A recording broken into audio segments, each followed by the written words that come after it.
Passengers of Nicaragua flight क्विज्ड इन मुंबई। क्या मतलब है इस चीज़ का? दोस्तों कल ही हमने ना डोंकी या डोंकी जो भी आप कहना चाहो इसके बारे में समझा था। ये बेसिकली एक तरीका होता है जिस माध्यम से आप किसी दूसरे देश एंटर करते हो बिना वैलिड वीज़ा से। बेसिकली आप दूसरे देश के अंदर ना इल्लीगली एंटर करने की कोशिश करते हो इस रूट के थ्रू, है ना? कल हमने इसको समझा भी था। अब यहाँ पर उसका एक मुद्दा हमें सामने देखने को मिला है। दरअसल में क्या हुआ पिछले दिनों के अंदर एक दुबई से फ्लाइट निकली, ठीक है? और इस दुबई की जो फ्लाइट निकली ना, इसमें ज़्यादातर सारे ही भारतीय थे। मतलब ऐसा बताया जा रहा है कि 3-4 लोगों को छोड़ दें, वो नेपाली थे, बट उसके अलावा जितने भी थे, वो सारे के सारे भारतीय थे। ये दुबई से निकली, ठीक है? कहाँ के लिए? यहाँ पर एक आपको देश देखने को मिलेगा, निकारागुआ, ठीक है? और ये नोटिस करो, ये जो जगह है ना, ये आपके यूएसए के काफ़ी करीब है। तो दरअसल में ऐसा बताया गया है कि ना बहुत सारे लोग क्या करते हैं, दुबई से जाते हैं निकारागुआ, निकारागुआ तक उनको वीज़ा मिल जाता है, ठीक है? निकारागुआ में इतना दिक्कत नहीं है वहाँ पे। अब यहाँ से वो लोग क्या करते हैं, अलग-अलग तरह से ट्रकों के अंदर, ठीक है ना? आपके जो कुछ गाड़ियों के अंदर इल्लीगली यहाँ पे ना यूएसए के अंदर घुसने की कोशिश करते हैं। फिर यूएसए के अंदर घुसते हैं, फिर वहाँ पे बोलते हैं कि यार हमें तो ना भारत देश से खतरा है। मतलब वो माँगते हैं यूएसए में जाके असाइलम कि हमें ना यहाँ पर अपने जहाँ पे शरण दे दीजिए। क्योंकि हमारे देश जो है ना भारत देश, हमें मार देगा, हमारा खतरा है, तो इस वजह से फिर यूएसए उनको असाइलम दे देता है। इस तरह से वो अपने यहाँ पे अपना देश छोड़कर दूसरे देश में जाकर बस जाते हैं। तो तरीका पता क्यों होता है ऐसा? ऐसा करते क्यों हैं? इसलिए करते हैं क्योंकि उनको यहाँ पे यूएस से वीज़ा नहीं मिलता। यूएस वाले उसको वीज़ा मना कर देते हैं, तो इल्लीगली इस तरह से अलग-अलग तरह से घुसने की कोशिश करते हैं। अभी क्या हुआ था, अभी ये वाली जो फ्लाइट की मैं बात कर रहा हूँ ना, ये स्टार्ट हुई कहाँ से? दुबई से। दुबई से चली और यहाँ पर रास्ते में इसको फ्रांस में ना पेट्रोल भरवाना था, मतलब तेल भरवाना था, ठीक है? उस टाइम के ऊपर ना फ्रांस की अथॉरिटीज़ को कुछ शक हो गया कि ये जो फ्लाइट है, इसमें ह्यूमन ट्रैफिकिंग हो रही है। ह्यूमन ट्रैफिकिंग का जब चार्जेस देखे गए, वहाँ पे कुछ शक हुआ, तो 2 लोगों को वहाँ पर हिरासत में लिया गया, जो कि ह्यूमन ट्रैफिकिंग कर रहे थे, ऐसा फ्रांस ने बोला है। इसके साथ में ही उन्होंने बोला कि यार ये फ्लाइट में कुछ गड़बड़ चल रही है, तो वहाँ पर 25 लोगों ने 25 भारतीय जो थे, ज़्यादातर जिसमें से गुजरात से बिलॉन्ग करते थे, उन्होंने क्या कहा? उन्होंने बोला फ्रांस की अथॉरिटीज़ को कि हम नहीं जाना चाहते वापस इंडिया, हमें मत भेजो इंडिया क्योंकि इंडिया में हमारी जान को खतरा है। उन्होंने वहीं पर शरण ले ली है। तो अब इनके रिगार्डिंग ये 25 लोग वहीं पर रह चुके हैं, बाकी के जो 276 लोग थे, उनको वापस भारत भेजा गया है। तो ये पूरा का पूरा प्रोसेस है। अपने आप में ना देखो ये चीज़ क्या दर्शाता है? ये चीज़ दर्शाता है कि देखो स्पेशली जैसे स्टेट जैसे गुजरात की बात हो गया, मैक्सिमम क्योंकि गुजरात से लोग थे, कुछ पंजाब से लोग थे, कुछ हरियाणा से लोग थे, और भी स्टेट्स के लोग थे, पर ये 3 स्टेट्स के मेजर लोग थे। ये दिखाता है कि देखो इतना मुश्किल रूट लेकर ये लोग कोशिश कर रहे हैं यूएसए पहुँचने की। कहीं न कहीं हमारी भी यहाँ पे देखो कुछ कमियाँ रही होंगी कि हम प्रॉपर एम्प्लॉयमेंट अपॉर्च्युनिटीज़ इन स्टेट्स के अंदर लोगों को प्रोवाइड नहीं कर पा रहे, कि अगर वीज़ा नहीं भी मिल रहा ना, तो इल्लीगली अलग-अलग तरह से जंगलों को पार करते हुए, ठीक है ना, डेज़र्ट्स वगैरह को पार करते हुए, सर्दी वगैरह जितने भी इश्यूज़ आते हैं, उनको पार करते हुए वहाँ पे पहुँचने की कोशिश कर रहे हैं। तो डोंकी वर्ड्स कल हमने बहुत डिटेल में डिस्कस किया था, पासपोर्ट्स कैसे इवॉल्व हुए, प्लीज़ उसको एक बार गो थ्रू कर लीजिएगा क्योंकि ये बहुत अपने आप में इंटरनेशनली बहुत बड़ा मुद्दा यहाँ पे बन गया है। तो दोस्तों डेट है आज की 27 दिसंबर 2023 एंड आप सभी का स्वागत है आज के प्रीलिम बूस्टर न्यूज़ डिस्कशन के अंदर। आगे टॉपिक की तरफ बढ़ते हैं जो कि आपके हिंदू के फ्रंट पेज के ऊपर ही देखने को मिल जाएगा। रेलवे स्पेंडिंग बिग ऑन प्रधानमंत्रीज सेल्फी बूथ्स, ऐसा आरटीआई की रिप्लाई के द्वारा पता लगा है। दरअसल में ना देखो आप ना कुछ रेलवे स्टेशन के ऊपर जाओगे ना, तो इस तरह से आप प्रधानमंत्री जी के साथ मतलब उनके सेल्फी बूथ्स होते हैं। कुछ तो होते हैं टेम्परेरी बूथ्स, कुछ होते हैं आपके परमानेंट बूथ्स होते हैं। ऐसा बताया गया है कि इन बूथ्स को सेटअप करने के लिए ना बहुत एक मैसिव कॉस्ट लग रही है। अगर टेम्परेरी बूथ की बात करें तो वहाँ सवा लाख है, और अगर परमानेंट बूथ की बात करें तो लगभग आपके सवा 6 लाख के आसपास यहाँ पे स्पेंड करा जा रहा है। और इनफैक्ट ना हुआ पता क्या? बहुत सारे ऐसे भी रेलवे स्टेशंस थे जहाँ पर पहले इन बूथ्स को लगाया गया, फिर किसी कारण उनको हटा दिया गया। तो इस आरटीआई रिप्लाई में ना ये पता लगा है कि बहुत ज़्यादा पैसा हमने वेस्ट कर दिया है इन बूथ्स को लगाने में या फिर उनको हटाने के अंदर, जो पैसा कहीं न कहीं बहुत सारी और अच्छी जगह पे लग सकता था। ऐसा देखो मैं नहीं कह रहा, ऐसा ये आरटीआई रिप्लाई कह रही है, ठीक है ना? तो ये आरटीआई रिप्लाई कितनी पावरफुल हो सकती है, किस तरह से सरकार को क्वेश्चनेबल करती है, किस तरह से सरकार को कटघरे में खड़ा करती है, इसका एग्ज़ाम्पल आपको यहाँ पे सामने-सामने देखने को मिल जाता है। आगे चलते हैं नेक्स्ट टॉपिक की तरफ, that is India sees record tiger deaths in दो 2023, 50% सर्वाइवल ऑफ न्यू चीतास। दरअसल में ना अभी क्या हुआ है, NTCA national tiger conservation authority, इसके द्वारा ये बताया गया है कि 2023 के अंदर अभी तक जो हुआ है 168 टाइगर्स की हमें डेथ देखने को मिली है। और आज तक मतलब किस पिछले 12 साल के अंदर अगर हम बात करें ना, तो हाईएस्ट नंबर ऑफ टाइगर्स की डेथ हुई है एक साल के अंदर। देखो ये अपने आप में खराब बात है, ये हाईएस्ट कोई अच्छी बात नहीं है कि मैक्सिमम डेथ्स हुई हैं एक साल के अंदर, नहीं, ये खराब बात है। पर अच्छी बात पता क्या है, अच्छी बात ये है कि डेथ्स भले ही ज्यादा हुई हैं, पर एट द सेम टाइम जो टाइगर्स की पॉपुलेशन है वो बढ़ी है, क्योंकि नए बच्चों का उन्होंने जन्म दिया है, वो ज्यादा हुए हैं। ठीक है ना, तो डेथ्स डेथ्स भी ज्यादा हुई हैं, पर जो बर्थ हुए हैं वो उससे भी ज्यादा हुए हैं।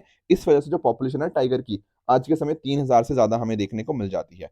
थोड़ा सा अगर हम प्रोजेक्ट टाइगर की बात करें तो आप जानते हैं कि इसकी स्टार्ट हुई थी 1973 के अंदर as a centrally sponsored scheme आपके जिम कॉर्बेट नेशनल पार्क से। जिम कॉर्बेट नेशनल पार्क आप जानते हो उत्तराखंड में आपको देखने को मिल जाएगा।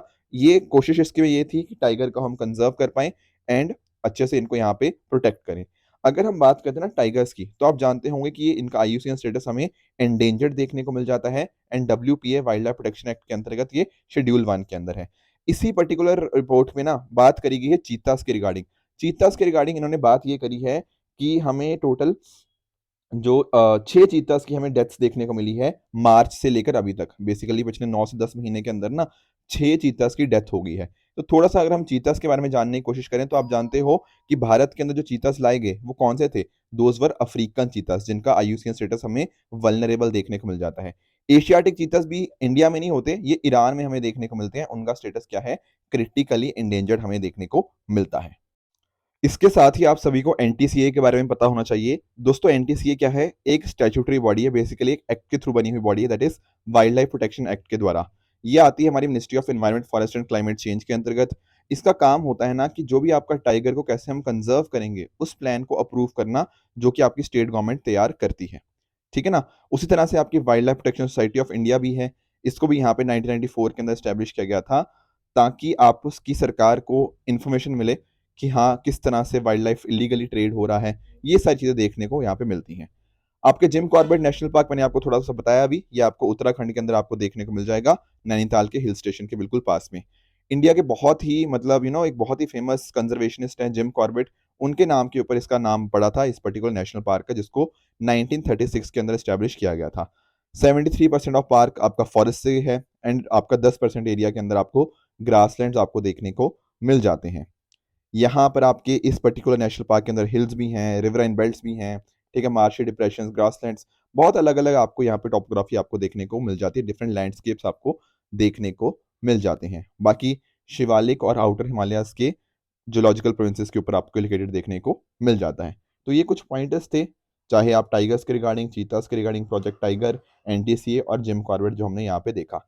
आगे बढ़े उससे पहले एक छोटी सी इन्फॉर्मेशन आप सभी के लिए। दोस्तों प्रीलिम्स 2024 के लिए जो क्रैश कोर्स है वो स्टार्ट हो रहा है 8 जनवरी से। इस क्रैश कोर्स के अंदर डेली आपकी 3 घंटे की क्लासेस होंगी, जो हेल्प करेंगी आपको अपना पूरा सिलेबस प्रीलिम्स के पर्सपेक्टिव से कवर करने के अंदर। इसके साथ ही आपकी करंट अफेयर्स की क्लासेस और मटेरियल आपको प्रोवाइड किया जाएगा। सी सेट क्लासेस का आपको ऑनलाइन एक्सेस मिलेगा, एंड उसके साथ ही जनरल स्टडीज और सी सेट के यहाँ पे आपके sectional as well as full length test आपको देखने को मिल जाएंगे।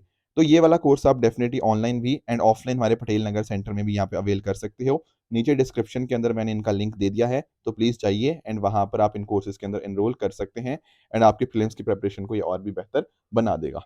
आगे चलते हैं एक्सटेंडेड वर्जन ऑफ मिशन कर्मयोगी। दोस्तों पहले तो मैं आपको ना पहले कर्मयोगी के बारे में समझा देता हूँ कि मिशन कर्मयोगी है क्या। सरकार ने ना कुछ साल पहले, आई थिंक 1 से 2 साल पहले, यहाँ पर इस पर्टिकुलर मिशन को स्टार्ट किया। इनफैक्ट ये इतना इंपॉर्टेंट मिशन था कि यूपीएससी ने मेंस के अंदर भी ना, आई थिंक 2021 का मेंस था, उसके अंदर इसके रिगार्डिंग क्वेश्चन पूछ लिया था कि किस तरह से ट्रेनिंग इवॉल्व हुई है। एक्चुअली आप समझो, जैसे हम भी ना, जैसे कोई भी इंसान कुछ काम करता है, उसको समय समय के ऊपर प्रॉपर ट्रेनिंग मिलती रहे, प्रॉपर चीजें सीखता रहे, तो तभी वो बेहतर बन पाएगा। बिल्कुल ठीक बात है। उसीलिए यहाँ पर ना मिशन कर्मयोगी को स्टार्ट किया गया। इस मिशन कर्मयोगी का नाम पता क्या है, national programme for civil services capacity building. नाम समझो, national programme for civil services की कैपेसिटी बिल्डिंग, यानी कि वो अपनी क्षमता से कैसे बढ़िया परफॉर्म कर सकते हैं, कैसे उनकी ट्रेनिंग हो, कैसे एक प्रॉपर इंस्टीट्यूशनल फ्रेमवर्क हो जो कि उनकी परफॉर्मेंस को एनहेंस करे। इसके रिगार्डिंग ये पूरा हमारे मिशन हमें देखने को मिल जाता है। ठीक है। इसके यहाँ पे टोटल अलग अलग आपको 6 पिलर्स देखने को मिल जाएंगे, जहां पर हम बात करते हैं कॉम्पिटेंसी फ्रेमवर्क की। बेसिकली ना बहुत सारे हमारे सिविल सर्वेंट रूल पे फोकस रहते हैं। रूल मतलब कि अच्छा रूल बुक में ऐसा लिखा हुआ तो हमें ऐसे ही काम करना है, पर एक्चुअल में ना उनका रोल क्या है, जनता की सेवा करना। वहां पर हम इस रूल को शिफ्ट करें रोल के ऊपर, ये फोकस है। साथ ही साथ प्रॉपर इंस्टीट्यूशनल स्ट्रक्चर यहाँ पे क्रिएट किया गया, जो भी मैं आपको बताऊंगा अभी। इसके साथ ही आपकी परफॉर्मेंस का रियल टाइम के बेसिस के ऊपर एनालिसिस होता रहेगा। आपके गोल सेट होंगे कि आके आपको अचीव करना है, किस तरह से करना है, क्या चेंजेस चाहिए उसके लिए। ह्यूमन रिसोर्स मैनेजमेंट यहाँ पे आपको देखने को मिल जाएगा, प्रॉपर पॉलिसीज आपको देखने को मिल जाएंगी। और आपको एक प्लेटफॉर्म आई गॉट, ठीक है, ये प्लेटफॉर्म का नाम ध्यान में रखिएगा, आई गॉट। ये अपने आप में बहुत इंपॉर्टेंट प्लेटफॉर्म है, जिसके अंतर्गत ये सारी चीजें आपको देखने को मिल जाती हैं। तो ये तो सारी चीजें हुई जो 6 पिलर्स मैंने आपके साथ डिस्कस किए। अब ना इसको कैसे काम कैसे करेगा, उसके लिए हमारे पास ना ये प्रॉपर इंस्टीट्यूशनल स्ट्रक्चर है, जहां पर आपको टॉप के ऊपर prime minister human resource council ये देखने को मिल जाएगी। ये बॉडी है, ऐसी बॉडी जो आपको प्रॉपर डायरेक्शन बताती है कि किस तरह से आपको कैपेसिटी बिल्डिंग करनी है। ठीक है, इस पर्टिकुलर काउंसिल को लीड करते हैं हमारे प्रधानमंत्री जी। ठीक है, it is led by the prime minister.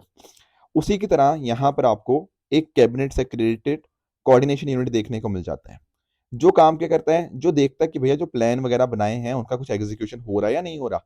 एक आपको यहाँ पे कैपेसिटी बिल्डिंग कमीशन देखने को मिल जाएगा, जो सारा कुछ कि किस तरह से ट्रेनिंग स्टैंडर्ड होने चाहिए, किस तरह से रिसोर्सेज को शेयर किया जाएगा, वो देखता है। साथ ही साथ यहाँ पे एक एसपीवी स्पेशल पर्पस व्हीकल को भी यहाँ पे बनाया गया है, ताकि वो जो आई गॉट प्लेटफॉर्म है ना, उन चीज़ों को यहाँ पे ऑपरेट कर पाए।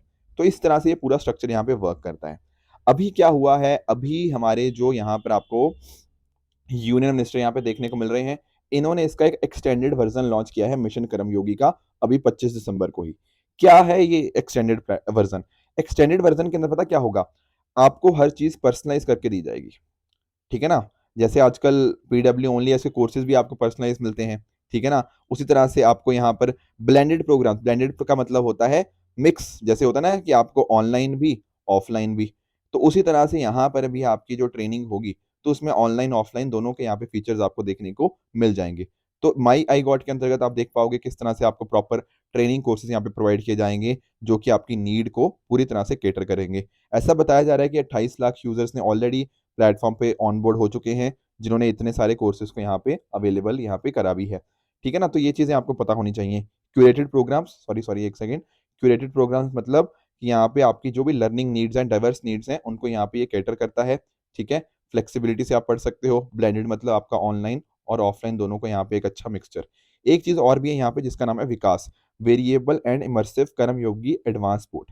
यहाँ पर भी बात करी गई है आपकी जो मिडिल मैनेजमेंट सिविल सर्वेंट्स हैं उनके लिए आपको ये देखने को मिल जाएगा। इसकी ये भी एक ब्लेंडेड ही है, जहां पर 33 घंटे का आपका जो कंटेंट है वो आपका ऑनलाइन होगा, और 30 घंटे का कंटेंट आपका जो ट्रेनिंग होगी वो ऑफलाइन होगी। तो ये कुछ अलग अलग फीचर्स हैं जो कि यहाँ पर नए फीचर्स जो इंट्रोड्यूस करे गए हैं। आई होप आपको आई गॉट क्या है, आपका मिशन कर्मयोगी क्या है, एंड किस तरह से आपका ये पूरा इंस्टीट्यूशनल फ्रेमवर्क वर्क करता है, चाहे पीएम आपका एचआर काउंसिल हो, पब्लिक ह्यूमन रिसोर्सेज काउंसिल हो, या फिर आपकी जो कैपेसिटी बिल्डिंग कमीशन हो, जिसको हमने यहाँ पे समझा भी है सारे पॉइंट्स। उन्हीं पॉइंट्स को मैंने यहाँ पे लिख भी दिया है ताकि आप इनको पढ़ भी पाओ। तो ये थी डिस्कशन रिगार्डिंग मिशन कर्मयोगी। आगे चलते हैं नेक्स्ट टॉपिक की तरफ, दैट इज वीर बाल दिवस 2023। दरअसल में ना कल था 26 दिसंबर, और 26 दिसंबर को हम सेलिब्रेट करते हैं एज वीर बाल दिवस। समझते हैं कि आखिर ये मुद्दा क्या है। दोस्तों, अगर आप ना सिखिज्म की हिस्ट्री के बारे में जानते हो, तो आप जानते होंगे कि जो 10th गुरु की जब हम बात कर रहे हैं ना, तो 10th गुरु कौन थे? गुरु गोविंद सिंह जी। ठीक है, इनका जन्म आप जानते हो 1666 के अंदर हुआ था, एंड 1708 के अंदर ठीक है इनकी यहाँ पे हमें डेथ देखने को मिलती है। यहाँ पर ना इनका रोल बहुत ज्यादा रहा है।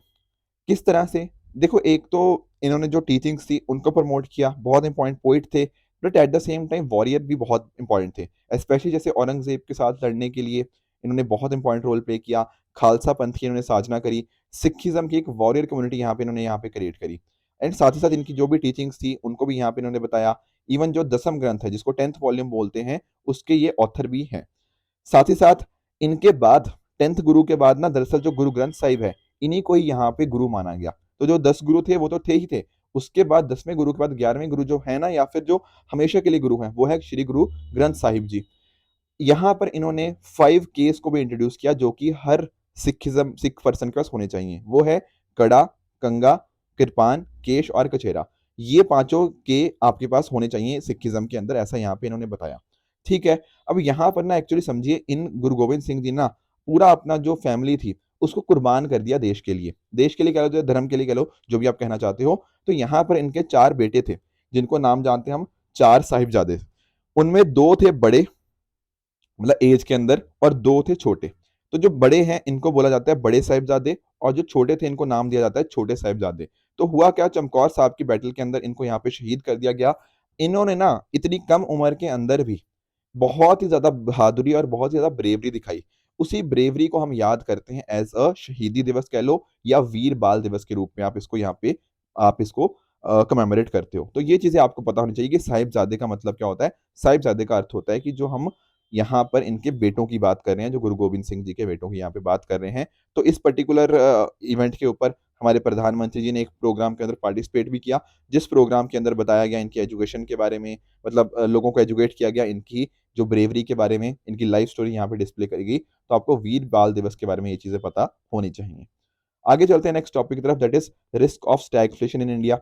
देखो अभी एक रिसेंटली आरबीआई ऑफिशियल्स द्वारा एक रिसर्च पेपर पब्लिश किया गया है, जिसमें बात करी गई है कि ना जो स्टैगफ्लेशन का खतरा है वो अब कम हो गया है। पहले ऐसा बताया जा रहा था कि 3% खतरा है स्टैगफ्लेशन आने का, पर अब बताया गया है कि उसका खतरा 1% ही यहाँ पे बचा हुआ है। दरअसल में स्टैगफ्लेशन होती क्या है? देखो स्टैगफ्लेशन एक ऐसी सिचुएशन होती है जहां पर आपकी इकोनॉमिक ग्रोथ होती नहीं है, या तो स्टैग्नेंट हो जाती है, या फिर नेगेटिव भी जा सकती है, पर आपकी महंगाई बढ़ रही होती है, और महंगाई के साथ साथ आपकी बेरोजगारी भी बढ़ रही होती है। देखो नॉर्मल कंडीशन में पता क्या होता है, ऐसा बोला जाता है कि फिलिप्स कर्व हमारे पास देखने को मिलती है। फिलिप्स कर्व क्या बोलती है? फिलिप्स कर्व ये बोलती है कि जितनी ज्यादा इन्फ्लेशन, जितना महंगाई ज्यादा होती है, कहीं ना कहीं आपकी जो बेरोजगारी होती है ना, अनएम्प्लॉयमेंट, वो कम होती है। पर कई बार ना ये चीज ठीक नहीं बैठती। कई बार ऐसा देखा गया, जैसे कोविड 19 पैंडेमिक, उस टाइम के ऊपर हमें देखने को मिला कि यार महंगाई बहुत ज्यादा थी, हमारी इकोनॉमिक ग्रोथ हो नहीं रही थी, पर बेरोजगारी वो बढ़ रही थी।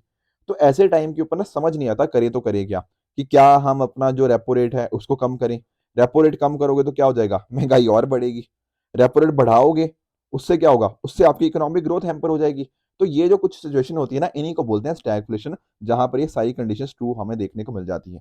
अच्छी बात यह है कि आज के समय इंडिया में ऐसा नहीं देखने को मिल रहा। आज के समय इंडिया इकोनॉमिक ग्रो भी कर रही है, थोड़ा इन्फ्लेशन भी ठीक ठाक है, कंट्रोल्ड में है, और अनएम्प्लॉयमेंट भी हमारे यहाँ पे, मतलब बेरोजगारी तो चलो मुद्दा बहुत बड़ा हमेशा से ही रहता है, बट बाकी जो चीजें हैं ना वो काफी हद तक हमारे यहाँ पे कंट्रोल में है। इसी वजह से आरबीआई ये चीजें बात कर रहा है। इसके कॉजेज आप जानते होंगे, जैसे आप कभी ऑयल प्राइसेस के अंदर कुछ सडन चेंज आ जाए, अचानक से बढ़ जाए, उससे कहीं ना कहीं स्टैगफ्लेशन आ सकती है। सरकार की कुछ पॉलिसीज खराब हों, या फिर आरबीआई की कुछ पॉलिसीज खराब हों, उस टाइम के ऊपर आ सकती है। कई बार होता है कि डिमांड बहुत ज्यादा होती है, पर कहीं ना कहीं कैपिटल इन्वेस्टमेंट बहुत कम होता है, तब भी ये चीजें आ सकती हैं। ध्यान रखना, ये अगेंस्ट जाती है किसके? फिलिप्स कर्व के, जिसका मैंने आपको अर्थ भी समझा दिया, कि जैसे आपकी इन्फ्लेशन ज्यादा उतना बेरोजगारी कम, जितनी इन्फ्लेशन कम उतनी बेरोजगारी ज्यादा, ऐसा फिलिप्स कर्व ने कहा था, पर ये पूरी तरह से सच नहीं है।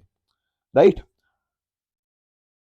आगे चलते हैं next topic, that is India set to buy 5 lithium reserves in Argentina. तो इंडिया अर्जेंटीना के साथ एक एग्रीमेंट कर रहा है, जिसके अंतर्गत ये चीज देखनी जाएगी। तो ये एग्रीमेंट जो हो रहा है ना, इंडिया की जो काबिल यानी कि खनिज विदेश इंडिया लिमिटेड, और साथ ही साथ जो अर्जेंटीना की कंपनी है, उसके साथ यहाँ पे हमें देखने को मिल रहा है। अब दरअसल में ना इंडिया लिथियम के लिए इतना कोशिश पता क्यों कर रहा है? क्योंकि आप जानते हो कि लिथियम के बहुत सारे बेनिफिट्स हैं। चाहे आप स्मार्टफोन्स की बात कर लो, laptops, electric vehicles, energy storage system, इन सब के अंदर लिथियम का यूज है। इवन आपका ना जो मेडिकल ट्रीटमेंट्स हो गया, सिरेमिक्स हो गया, इन सभी चीजों के अंदर भी यहाँ पे इसका यूजेज है। अब आज के समय के ऊपर ना इंडिया डिपेंडेंट है किसके ऊपर? चाइना के ऊपर। ठीक है, 95% इंडिया के जो लिथियम है ना, वो आज के समय हांगकांग, चाइना, यहाँ से मंगाया जाता है। इंडिया इसलिए कोशिश कर रहा है। इवन इंडिया ने ना यहाँ पे अगर बात करें, हमने ऑस्ट्रेलिया के साथ भी इस तरह से साइन कर दिया है हुआ है, ताकि हम क्रिटिकल मिनरल्स को यहाँ पे लेकर आ पाए। तो पहले ऑस्ट्रेलिया के साथ हम कर चुके हैं, अब हम कर रहे हैं इसको किसके साथ? आपके अर्जेंटीना के साथ। एक्चुअली ये पूरा एरिया है ना, यहाँ पे आप देखोगे, इसको बोलते हैं लिथियम ट्रायंगल। ये रहा आपका अर्जेंटीना, एक आपका बोलीविया, और एक रहा चिली। इन तीनों एबीसी, अर्जेंटीना, बोलीविया, चिली, इन्हीं तीनों को मिलकर बुलाया जाता है क्या? लिथियम ट्रायंगल, क्योंकि यहाँ पर अच्छा खासा हमें लिथियम यहाँ पे देखने को मिल जाएगा। तो ऑस्ट्रेलिया के साथ भी हमने देख लिया, और अर्जेंटीना के साथ किस तरह से हम यहाँ पे एग्रीमेंट कर रहे हैं, ये भी हम यहाँ पे समझ गए। इंडिया में भी देखो बताया जाता है, जैसे रियासी डिस्ट्रिक्ट है जो जम्मू कश्मीर के अंदर, ठीक है ना, वहां पर हमें 5.9 मिलियन टन का यहाँ पे लिथियम रिजर्व देखने को मिला है। तो डेफिनेटली अगर हम इसको अच्छे से एक्सप्लॉइट कर पाते हैं, तो हमारी जो लिथियम डिमांड्स है उनको बहुत अच्छे से हम यहाँ पे मीट कर पाएंगे। तो कल मैंने आपको जो सवाल पूछा था ना कि लिथियम ट्रायंगल के अंदर कौन कौन सी कंट्री आती हैं, उसका आंसर है 1, 2 and 3, Argentina, Bolivia and Chile. साथ में ही ना एक कल मैंने मध्य प्रदेश के रिगार्डिंग एक चीज़ पूछी थी मैंने आपके, या रादर शुड से मैंने I think Indian standard time के रिगार्डिंग क्वेश्चन पूछा था। एक्चुअल में अभी पता क्या हुआ है, जो मध्य प्रदेश के नए सीएम हैं, उन्होंने बोला है कि ना जो प्राइम मेरिडियन है, वो जो अभी आज के समय आप जानते हो ना, ये कहाँ से जाती है? आप बोलोगे सर ग्रीनविच, ठीक है? आपने सुना होगा ना इसके बारे में, जीएमटी, ग्रीनविच मीन टाइम के बारे में। वो आज के समय इंग्लैंड से पास होके गुजरती है। मध्य प्रदेश के सीएम ने बोला कि यार ये सही ठीक चीज़ नहीं है, इसको आप पास करवाओ कहाँ से? उज्जैन से। सर ऐसा कैसे इन्होंने बोल दिया? दोस्तों ऐसा इन्होंने ऐसे बोल दिया कि अगर हम बात करते हैं ना हिंदू एस्ट्रोनॉमी की, तो वहाँ पर जो प्राइम मेरिडियन है ना, ऐसा माना जाता है कि उज्जैन के थ्रू ही पास होती है। इसी को यहाँ पर ना स्टार्टिंग पॉइंट माना जाता है हमारी हिंदू एस्ट्रोनॉमी के अंदर। दरअसल में जो उज्जैन है ना, अपने आप में बहुत इंपॉर्टेंट बन जाता है, क्योंकि ये एक ऐसा रीजन है जहाँ पर ट्रॉपिक ऑफ कैंसर आपका ज़ीरो मेरिडियन के साथ यहाँ पे इंटरैक्ट करता है। इवन यहाँ पर आप जानते हो महाकालेश्वर जो ज्योतिर्लिंग है, वो भी यहाँ पर है। कुंभ मेला हर 12 साल बाद यहाँ पे हमें देखने को मिल जाता है। और ये जो शहर है आपका शिप्रा नदी के बिल्कुल किनारे पे लोकेटेड है, और जैसा मैं आपको बता भी रहा था, ट्रॉपिक ऑफ कैंसर यहाँ पे इसके थ्रू पास करती है। यहाँ पर आपको उज्जैन के अंदर जंतर मंतर भी देखने को मिल जाएगा, जो कि इंडिया की ओल्डेस्ट ऑब्जर्वेटरी बताई जाती है। तो ये कुछ पॉइंटर्स हैं जो कि आपको यहाँ पे चीज़ें पता होनी चाहिए। बाकी देखो ज्योग्राफी के पर्सपेक्टिव से आप जानते होंगे, जैसे ग्रीनविच मेरिडियन है, जिसको आप 0 डिग्री बोलते हैं। इंडिया का क्या है? इंडिया का है 82 डिग्री 30 ईस्ट, जो कि हमारे उत्तर प्रदेश के अंदर मिर्ज़ापुर वहाँ से पास करता है। और इंडिया आप जानते हो +530, ठीक है? साढ़े 5 घंटे हम जीएमटी से आगे हैं, ये बात आपको पता होना चाहिए। तो एक तरह से ना ग्रीनविच मीन टाइम की मदद से पता क्या होता है, हमें बाकियों का रेफरेंस पता लगता रहता है कि बाकी कंट्रीज़ कितना आगे हैं उस टाइम से या कितना पीछे हैं। तो ये एक तरह से की इमेजिनरी रेफरेंस लाइन है। इवन जो इंटरनेशनल डेट लाइन है, जो होती है ना, वो भी उसी के थ्रू मेज़र करी जाती है, जो कि हमें 180 डिग्री के ऊपर देखने को मिल जाती है।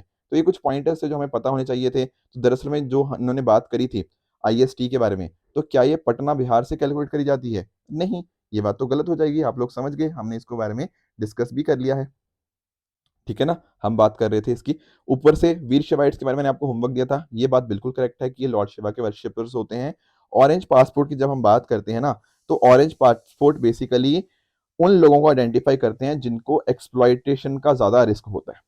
ये चौथी जो बात लिखी गई है, ये अपने आप में गलत है, तो पहला स्टेटमेंट आपका फॉल्स हो जाएगा।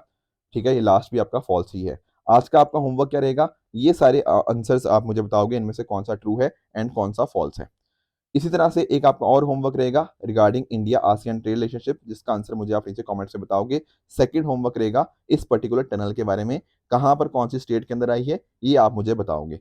कल एक और होमवर्क दिया था मैंने आपको, एक रेफरेंस दिया था और पूछा था कि किस पर्टिकुलर पर्सनैलिटी की यहाँ पे बात हो रही है, तो दरअसल में यहाँ बात हो रही है मदन मोहन मालवीय जी के बारे में। तो ये जो सारी इंपॉर्टेंट चीज़ें हैं ना, कि उनका पॉलिटिकल डेब्यू कहाँ से हुआ, 1886 से कोलकाता सेशन के अंदर हुआ of Indian national Congress, great society of Hindus को एस्टेब्लिश करने के अंदर उन्होंने हेल्प करी, और साथ ही साथ बनारस हिंदू यूनिवर्सिटी के वो वीसी भी रहे।